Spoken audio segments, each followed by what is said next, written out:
Hello, everyone, and welcome to the BuzzStream Podcast. My name is Vince Nero. I'm your host, and today I'm thrilled to invite Sage Singleton to our podcast. She's the director of digital PR over at Clearlink. How you doing, Sage?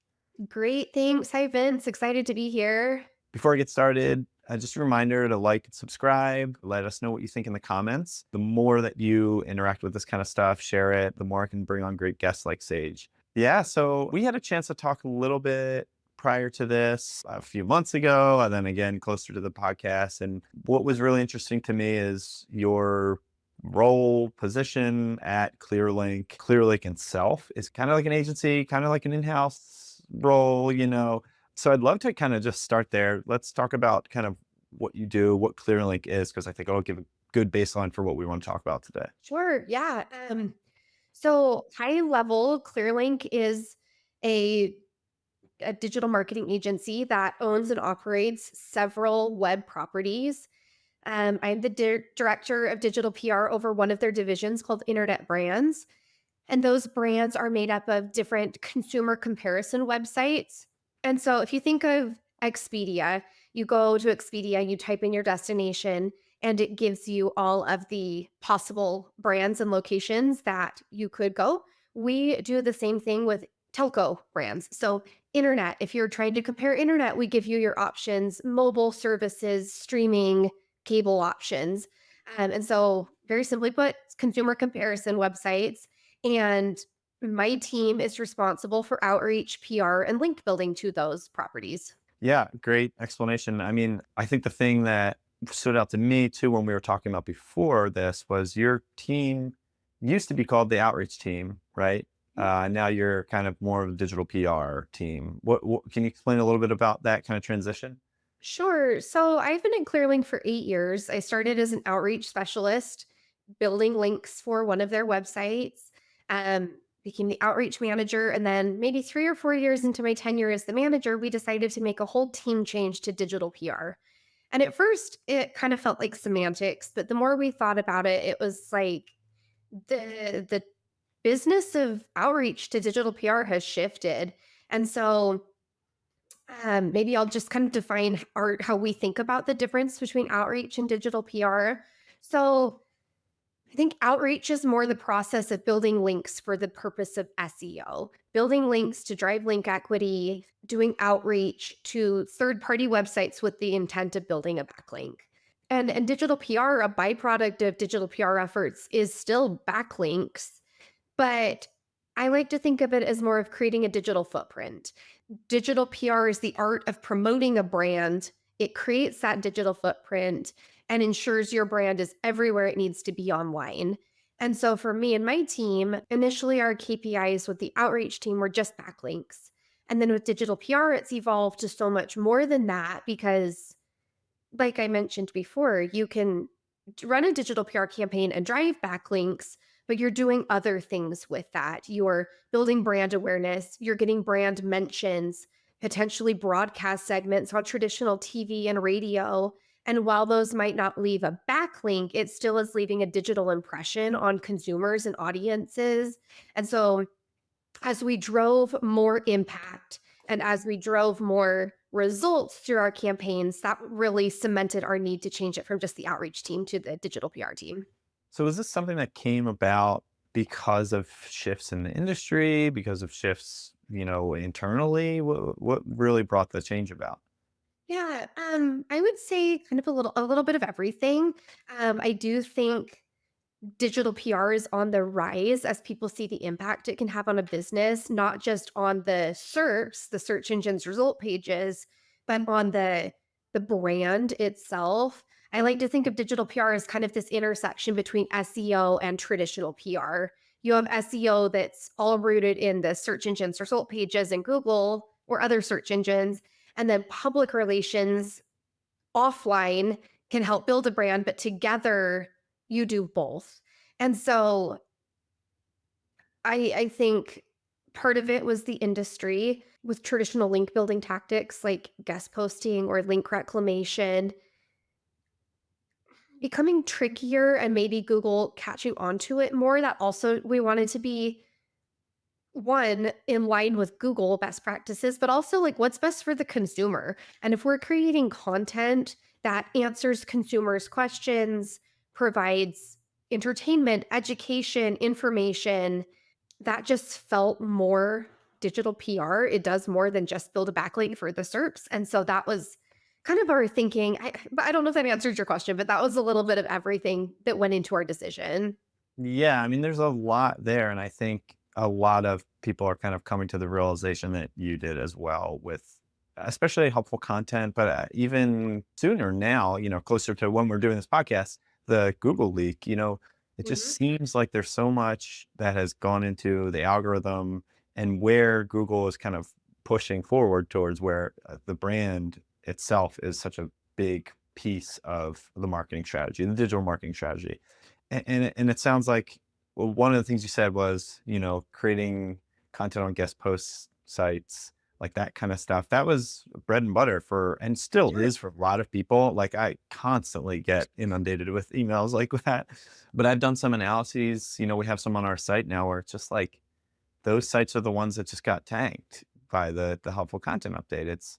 They're the ones that exist solely to manufacture links and sell links and these link exchange networks. And so it seems like Google's getting smarter. So I totally agree with you. I mean, the strategy seems to be digital PR these days. It depends where your site is at in its life stage. I think some of those more traditional bread and butter link building tactics might still work if you're just a site that's starting out. You need backlinks, you need to start ranking organically. I definitely think you should still follow white hat tactics.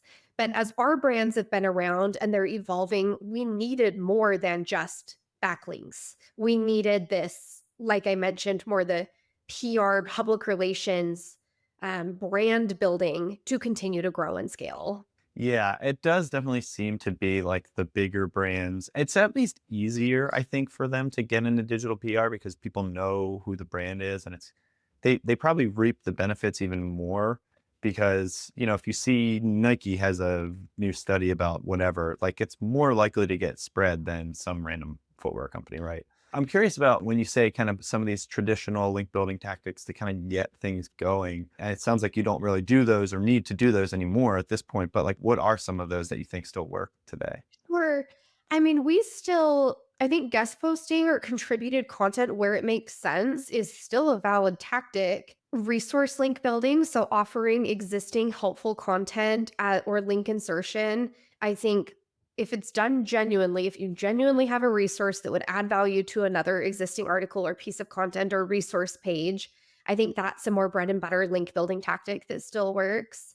Um, we've done what we've called utility link building, where we reach out to .gov.edu sites to add our content as a useful resource or utility for people to use. I think that can be valuable still. And then broken link building and link reclamation. I think those are tactics that I think they can be hard to scale, but they still work and they're still valuable. And so I think those need to be integrated into your framework or quarterly or annual strategy as just a foundational approach to link building. Yeah, I like that. If you're an agency or even a in-house, it seems like they're not necessarily the things, tactics you can build a whole product offering off of. Yeah. But they're kind of what you said, like maybe it's a retainer and you're just saying, I'm gonna build you X amount of links. And like those are things you can kind of do around the edges to shore up, some of that authority and relevancy. Yeah, exactly. I think they're just good to integrate into your broader strategy. Yeah. Have you seen any of those lately? Like let's just quickly define kind of the wrong way to do some of those. Sure. I mean, I get pitches all the time of, "Dear Sage, we have this link. Will you put it on your blog? We think it's a good fit." And they clearly haven't done their research to know that one, I don't, when they reach out to my personal Gmail, I don't have a blog that I already. It's like, well, what do you want me to put it? So, I mean, when something, I think that's the wrong way to do it. Not doing your research, lack of personalization, and not a clear cut ask. When people ask me to put a link on my blog, I'm like, what blog? So I think that's the wrong way to do it. I think you can still ask for link insertion, but you need to do your personalization, you need to do your homework, and you need to tell me why. Why should I take the time to update an article that already exists with your content? How is it going to benefit me, my audience, my users?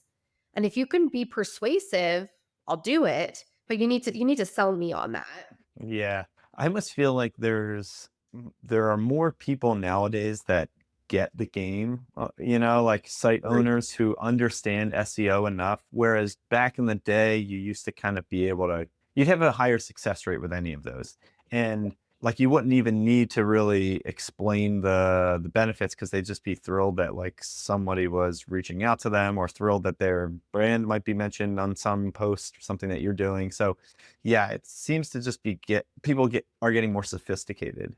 Yeah, and there's more people in the space, and so there's lots of consumer comparison websites, and so why should someone choose the clients I represent over someone else? And that's where I think it's important to really know your unique value proposition and why is this link? I mean, we as the link building experts know the value of a backlink, SEO, and equity, but from the audience perspective, why should they interact and engage with your link is important to define. Yeah, yeah. Well, so that's maybe a good transition to just kind of more broadly, like the digital PR stuff that is potentially working and how we can create valuable content that's going to cause people to want to link to your stuff. Let's get into that a bit. What are some of these kind of effective digital PR tactics now that you're employing with Clearlink, now that you've kind of shifted away from more of the traditional outreach stuff? Yeah. So it's not we didn't reinvent the wheel, but content promotion and content marketing, creating newsworthy, linkable, data-driven content has really been kind of our bread and butter lately as a digital PR team. So that format can vary. It could vary from a survey to a white paper to a map, but the idea is creating content that has proprietary data, maybe two data points merged together to show a different perspective, some statistic, really anchoring content and themes to data, statistics, or a new take on maybe an existing problem or solution, and then being able to craft an email and promote it to the right audiences has been a really effective digital PR strategy, and we'll do that through email outreach, but also looking at other places like I mentioned at the beginning. Where do people live online? Is there an engaged community on in a Facebook group that we should share this content with?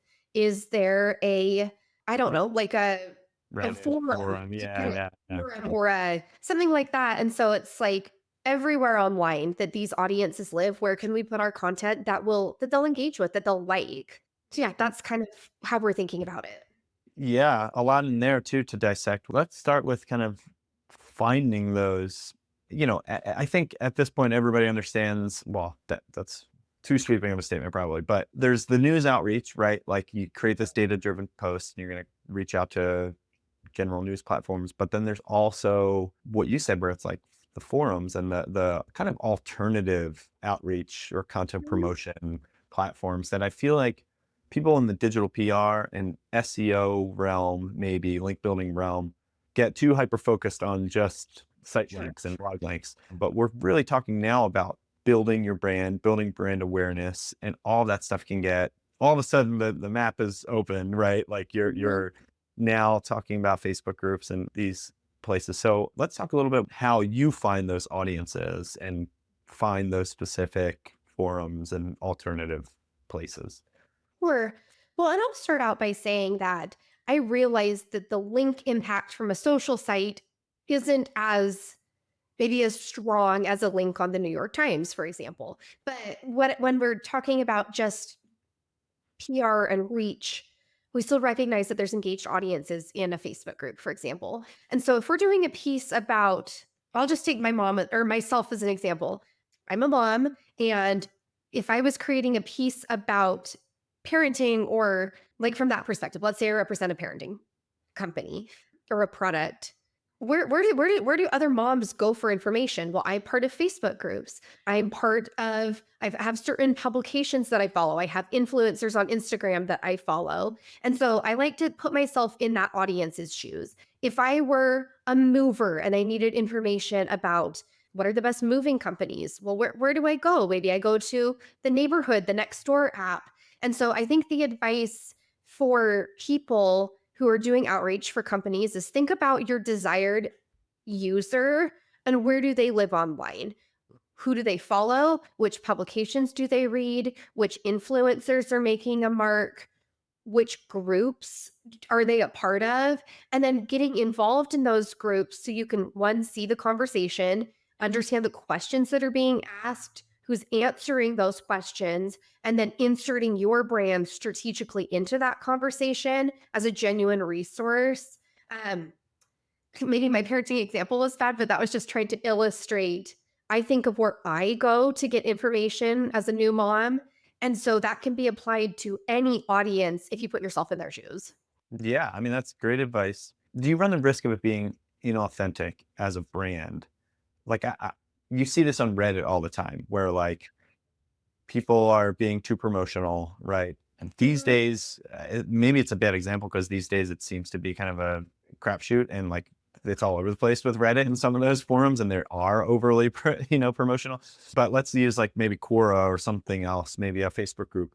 If all of a sudden you see, Huggies guide to diaper rash or something pop up on there from the Huggies account, like you're obviously going to be like, all right, maybe I won't click on this. This is weird that, you know. So how do you stay kind of under the radar enough? I mean, I remember, and I can tell you this, like I remember when I was with Siege, we had fake Reddit accounts, right? Like I have like an alternative one and I have my Vince Nero one. So that like if I need to like throw something out there just to like see how it performs, right? Like it can do that. Is that what you recommend? Like how do you get in there without feeling like a I mean, brand? I think you run a risk by creating, like Elia says, that if it's online, you can probably get caught. So I think it really comes down to you need to be genuine. I think if there are channels and mediums that we've strategically decided not to pursue because it's just not a good brand fit. Sure, it could be a really great backlink, but it's not, if someone can see through it, I don't think that's worth the risk from a reputation standpoint. You might have that link equity and that might impact your rankings or your traffic, but if it damages your brand and that trust, that's really hard to build back. And so I think you need, as a brand or as an agency, need to think about, like, is the juice worth the squeeze? And I think you really have to come back to audience first of, is this resource genuinely going to provide value to my audience? And if the answer is yes, then go for it. And if not, I think you really need to assess if it's worth damaging your brand's reputation and trust and persona to go after that KPI. Yeah. Well, that's another great transition point there because we talked a bit about this offline. Yeah. KPIs, right? Like now that you've made this switch, I think that's one of the biggest things that comes out of this, especially for me. It's a challenge talking about digital PR. I feel like there's still like the US is maybe a few years behind like the UK, who's been a little more sophisticated in the digital PR tactics. But I also think they just call it digital PR, and a lot of people in the US call it content marketing and link building. So I think one of the hurdles for a lot of people getting into digital PR and kind of doing what you did at Clearlink, which is making that switch from the traditional link building methods into digital PR, is yes, you can get high DA links, high DR links, but there's a lot of challenges there, right? Like sometimes the failure rate is probably higher in a digital PR campaign as much as you want to safeguard it. But then also, like outside of just links, it gets harder to, at least I've found it's harder to come up with convincing metrics for some of these like softer goals, like brand awareness and being able to tie a single campaign to brand awareness. Like, It's very challenging. Well, I mean, I think your first question just was what are the KPIs that we yeah, use? let's start there. So, I mean, first and foremost, our KPIs are still backlinks. But I would say backlinks and coverage. And how we define coverage is broadcast segments, so TV and radio, maybe unlinked brand mentions, interviews conducted, and then maybe newsletter or podcast inclusions. I think that can be a big umbrella for coverage. And so, number one KPI, the amount of coverage you earn month over month, quarter over quarter. And then also looking at traffic. So did the backlinks you earn send referral traffic? And then we also monitor organic traffic and direct traffic. Direct, like you said, is hard. That's much more correlation to causation. Right. And I would say you look at that maybe over a 6 month or an annual period instead of month over month. But we do notice trends in if we had a successful campaign and then we go to Google Trends and type in our brand name, we have seen very strongly correlated spikes between a digital PR campaign and direct traffic gains. And so those are the top KPIs. But then we also look at, and this depends campaign by campaign, and it's up to my digital PR specialist to kind of set what the intent of the campaign is. But we've had campaigns that have grown owned audiences. So, as part of the campaigns, we've seen a direct growth in social media followers, email subscribers, push notification subscribers. And so that can be a KPI of a digital PR campaign. We ran a campaign a couple years ago that it grew our YouTube subscriber following so much that we were then able to monetize the platform of YouTube. And so that was huge. And that campaign was actually pretty low in link numbers, but the impact on the owned audience growth was really impressive. And so that can be a KPI. We've looked at clicks and impressions in Google Search Console. What keywords is this piece helping the site rank for? And then we've also looked at just like number of interview placements, because I think if you look at those from the lens of EEAT or expertise, authority, trust, that can also have an impact on the overall business. But like you said, the challenge is in most cases, digital PR is not directly revenue driving. And so it's hard to show stakeholders who want to see revenue the direct impact. And so it's much more like the broader picture of what is this doing long term? How is this safeguarding your site from potential future algorithm updates, building that brand? So yeah, that's kind of my long-winded answer, but those are some of the things we look at to define success. Yeah, again, your answers are great, Sage. There's a lot in there. I'm trying to take notes as we go along. So you said one thing about EEAT. I thought that was a really good kind of connector for a lot of people, maybe who are still stuck in the past, right? And the older ways, even like the helpful content thing, like that might be a good way to convince your agency or brand to invest in digital PR. I think the other thing though is, and I wanted to get your take on this, is like, it's less of a quantity game and more of a quality game, it seems to me, or at least that's the message I've been trying to give. And that seems to be a hurdle for some people, right? Like you're expecting hundreds of links maybe from your link building team and they only deliver 20, but they're really highly relevant, and then they also give you podcast interviews and all these other things. But like if all you want are links and they're not hitting those numbers, it's like that becomes a tough conversation to have, especially for an agency. I'd remember being there. Sure. I mean, and I understand that it's easy to think that big numbers equal big returns. And I mean, ideally, we would deliver both quantity and quality. But what I like to tell my team and the stakeholders who are looking for numbers is, okay, well, we could go find one link that syndicates hundreds of times, but then let's look at the impact of that. Did anyone click on those links and drive traffic to our sites? What was the domain authority? How much work did it take to get that? Because there's a lot of sites. And what are these sites? What does the link neighborhood look like? Do we even want to be on these sites? Because sure, if you just want link numbers, I have a list of places that I know syndicate that I could go get one link at 100 syndications, but the impact is not going to be nearly as meaningful as maybe 10 links on industry specific, high domain authority, high referral driving sites. And so I think it's up to the manager or the client representative to tell that story and educate people who are less familiar with the impact of link building. But I think if you can show this one link drove 500 referrals versus these 100 links drove 10 referrals, if you want eyes on your website and interactions with your website, I think that traffic, time on page, even maybe click through rate, those numbers look more impressive if you can paint that picture for the stakeholder. Yeah, 100%.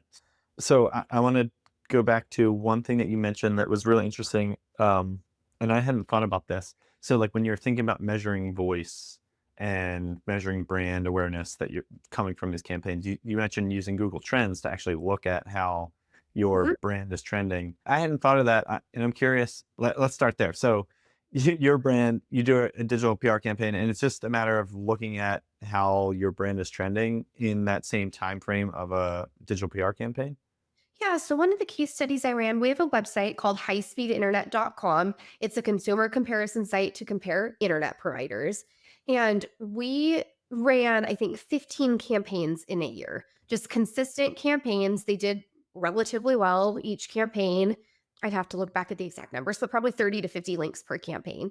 And when I typed in highspeedinternet.com into Google search or to Google Trends, excuse me, there was a clear correlation between spikes in trending search volume and when we ran those campaigns. And like I said, there were hills and valleys. It was not consistent, but it was definitely correlated enough to see, okay, before we ran a campaign, no one was directly Googling highspeedinternet.com. After we ran a campaign that got some media publicity, it got some links, it started to rank, we did have search volume for our brand name. And so that was kind of another indicator. This was at the time when we started to switch from outreach to digital PR that got me thinking, okay, we can do more than just help a page rank in Google. We can help drive brand awareness to a site. I don't think that's the only way to measure like share of voice and brand awareness because, like I said, at least in this example, we're still kind of up and down on the consistency. But yeah, I do think that is a way to measure the impact is are people Googling your brand directly because they heard about it somewhere online? Right. And is that, I know with Google Trends, you could do like a brand search versus like a search term. Mhm. Would you do brand search or search terms? I I looked don't at really know the to difference. just Okay. see what came up and the differences. In this case, I feel like they were pretty similar because I wanted the direct like highspeedinternet.com because with a domain like that, I did not want to conflate that with just the term high speed Right. internet. So Yeah. I made sure I was only searching for the name of the brand. Yeah. Yeah. Yeah. That's kind of why I asked, I think.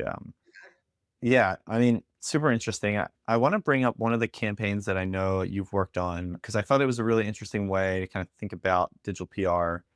I'm gonna probably screw this up and maybe let you, but I'll give you the gist of Okay. it. And it was essentially we were talking about kind of doing some newsjacking, and this was kind of like this planned approach that you had, where you had some information on one of your sites Uh-huh. around where people could get affordable internet, high speed internet.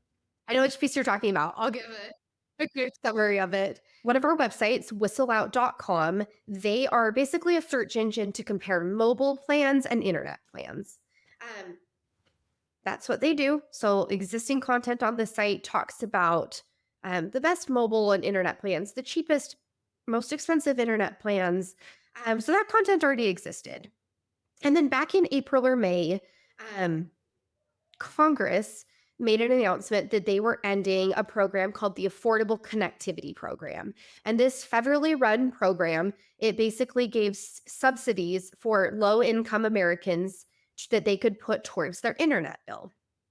So Congress ended this, it's called ACP, Affordable Connectivity Program, which essentially made it so I think 23 million households in America would no longer have access to high speed internet because they could no longer afford it. So we knew this was coming. It was in the news consistently. And we're a website that we have a tool where you can go in and search internet providers by zip code and then sort by price. And so that seemed like a really useful solution for people who there's 23 million households who are going to be out of high speed internet. They need a low income option. We have the tool and the tech to give that to them so they can compare. That already existed. And then we also wanted to kind of visualize and map out well, there's 23 million households in America who are losing internet access. What does that look like by state? That was the news to hook that made it relevant and local by geographic region. And so what we did is we did twofold. We created a net new piece of content where we looked at the number of households by state that was losing their ACP funding. And then that was the new piece of content, the new data driven map. And then we also included our widget, the tool which allows people to sort by price. And we pitched that to the media saying, hey, 23 million Americans are losing their internet access. There's 5 million in Utah that are using their access. We want to share this useful resource with your readers if they're impacted so they can stay connected as internet is part of everything we do. And the piece was incredibly successful. Earned over 250 links for that piece. But more importantly, yes, the links were great. It hit home. It had the markers of a good campaign. It was relevant. It was timely. It was localized. But what was really impressive is like the interactions on the site, the amount of referral traffic we got for that piece, the on-site clicks to other pages, which to me indicated that not only was the story interesting enough for third-party journalists to write about it, but it also provided their audiences with something useful. And like I said, we measured that by the time spent on page, the referral traffic, and the number of clicks and conversions on site. Yeah, I mean, it's a great strategy there. Kind of taking it one step further too is like what I really liked about it is that you were able to position your site as a solution to this big problem, right? Like the Affordable Connectivity program was ending. So it was like, okay, what to do next? What should people do next, right? And like if you can position your service, your site, your client in that hole there, that's where you start to get the real gains, not only from links, but then you can actually drive traffic, qualified customers and visitors to your site. And I think that's something that you don't get when you're doing more of the traditional link building. Like you can't position it that way. No, it's hard to do that with one link in one guest post.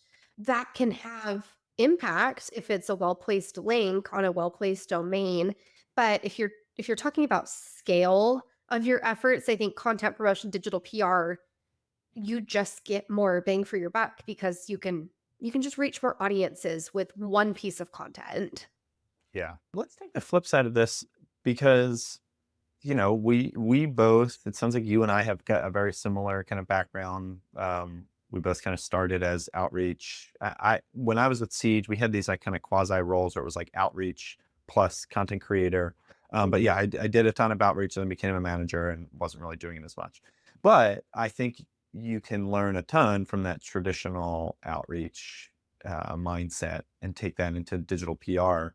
So I'm curious what some of your takeaways, if any, from digital, from traditional into digital. Um, I mean, when I started, I actually spend the bulk of my time guest posting. That's where I started my link building, link acquisition career, I suppose. And I guess what I learned from that translates to digital PR is being able to take two seemingly unconnected ideas. So, for example, if I had a domain that I was trying to guest post on, and they were like, "Yeah, we like this article idea," or they gave me a topic to write about, well, how do I fit safety into parenting? Being able to take two seemingly unconnected ideas and tie them together, that was really crucial for guest posting and link building. But the same is true for digital PR. Sometimes there's something trending in the news or an upcoming event, and you want to insert your brand into that conversation. And it might be a stretch. And sometimes it's too big of a stretch and you just can't do it. But other times, if you can get creative, you can make it work. And I used to do outreach. I have kind of stepped back as the manager of a team now, but I'll do maybe 4 or 5 pieces a year. And I think my having been in the weeds, having done the work, knowing what works, what doesn't. I've also been a copywriter. And so being on the flip side of that, of like having to write the copy, kind of being able to blend all of that together. I'm really glad I started as the individual contributor because I've done the work. I know what works.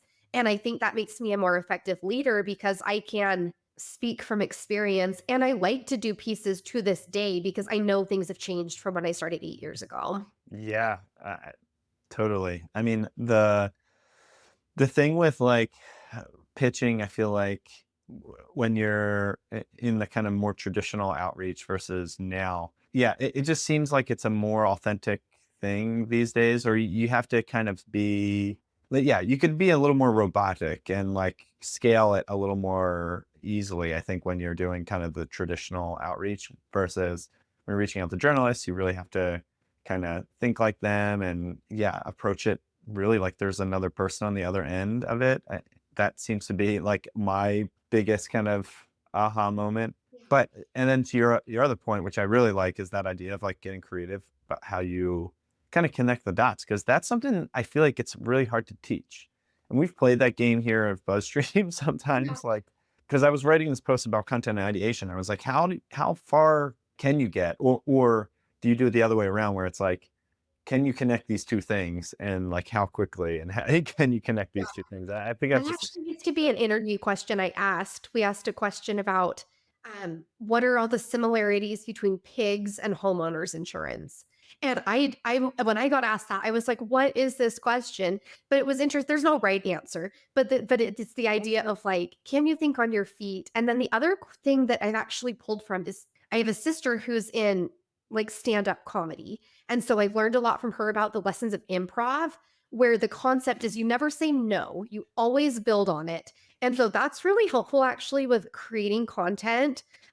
You might have ideas that aren't going to work, but if you're just playing around in this brainstorming phase of, okay, I'm going to roll with it, and this and that, these lessons of improv and thinking on your feet and never saying no and having to work with it, I actually think they keep your creative juices flowing because you have to think quickly. And the same goes if you're on an interview, you might get thrown a curveball question and you just have to be able to, okay, I'm going to improv, I'm going to go with it. And that's been kind of leaning on those lessons of like the stand up improv world has been really helpful as a creative person.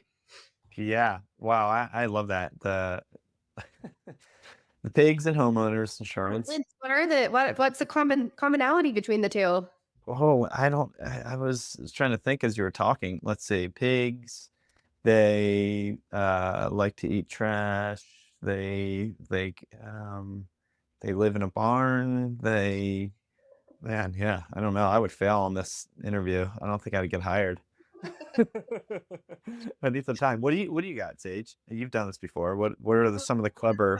I came with an advantage, but I think my answer when I was asked that question in my interview was something around like, don't let like things happen in your house. Pigs can trash your house. They're messy. So Ooh, don't wait for the inevitable to have homeowners insurance like look at it happen and prevent accidents. I don't know. It was really bad, but yeah, I love it.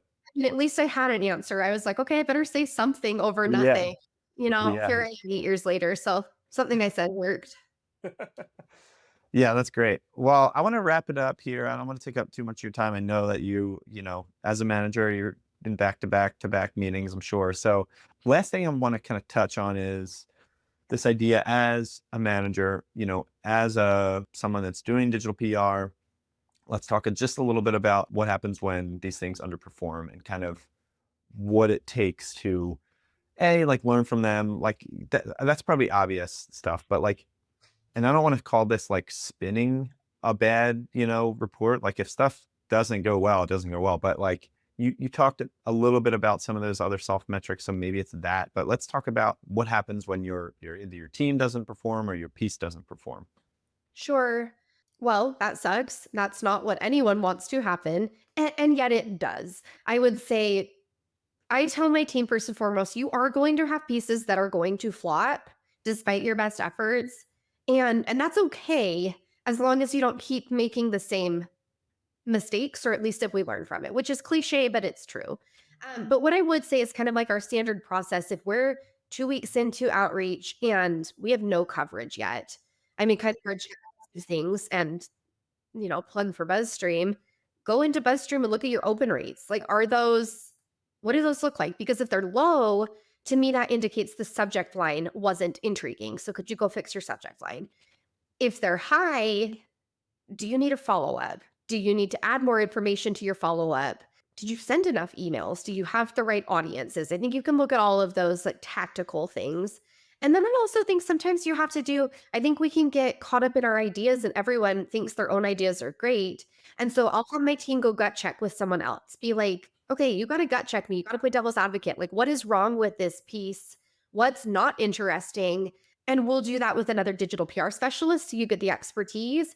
And then I'll also have someone who's not in the DPR world take a look at the piece and just be like, what are your reactions to this? Because it's Right. interesting for them to be like, oh, yeah, you're stating the obvious here. And then sometimes that's helpful to be like, oh, okay, well, what stood out to you? Another tactic we'll do is like a pitch swap.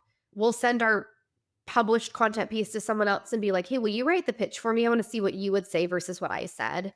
I think those are some kind of things we'll do to course correct. And then if a piece flops from a link perspective, I did mention earlier what was successful. Did it drive traffic? Did it rank for keywords? There's other metrics.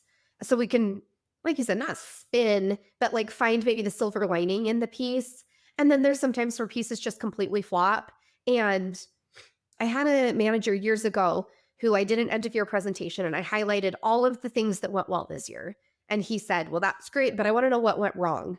And I was really caught off guard, but that's probably the most impactful piece of feedback I've been given because then I looked at the 5 worst pieces we did that year, what they had in common, and we actually really learned from that. That became kind of a litmus test of like things to avoid. And so I think, yeah, if your piece flops, well, why? What were the commonalities and what can you learn from that? And then use that as, like I said, your litmus test for future pieces to avoid those same mistakes. Yeah, all great advice. I remember we had like a content review, end of month content review for that reason. What worked, what didn't work at all. I highly recommend that for everybody doing, especially in digital PRs. Vulnerable. And if you're the outreacher on that team, it's not fun to be like, what was wrong with my piece? And there's that improv, and Yeah. you learn the most from that. And so I think that's what I've tried to cultivate on my team is like a team of growth where you can make mistakes, you can have pieces flop, and you need to like get scrappy and do what it takes to like hit your numbers through a variety of tactics. Yeah.